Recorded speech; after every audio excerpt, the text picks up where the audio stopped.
భారతదేశంలో 140 కోట్ల మార్కెట్ ఉన్నప్పుడు వాళ్ళంతట వాళ్ళే వస్తారు సచ్చినట్టు.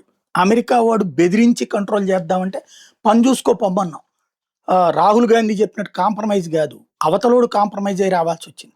ఎందుకని? యూరోపియన్‌కి సంబంధించిన 27 దేశాలు ఫ్రీ ట్రేడ్ అగ్రీమెంట్ చేసుకున్నాయి. ఇండియా, యూఎస్ అందుకని సచ్చినట్టు అమెరికా పరిగెత్తుకొచ్చింది.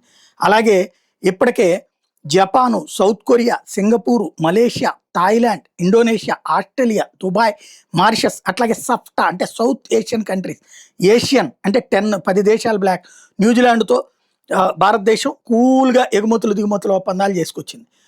పెట్టుబడులు పెరుగుతున్నాయి. మరోవైపున తాజాగా ఇప్పుడు బ్రిటన్ ఎఫ్టీఏ ఆల్మోస్ట్ ఫైనల్ అయింది. యూరోపియన్ యూనియన్‌కి సంబంధించింది అగ్రీమెంట్ ఫైనల్ అయింది. ఇప్పుడు అమెరికాకి సంబంధించి ట్రేడ్ డీల్ ఫైనల్ అయింది. భారత్ భవిష్యత్తులో ఎఫ్టీఏ ట్రేడ్ డీల్ చేయడానికి ఇంకా ఆసక్తి చూపుతున్న దేశాలు కెనడా ఉంది, జీసీసీ అంటే సౌదీ, ఖతార్, కువైట్ మొదలైనవన్నీ కూడా.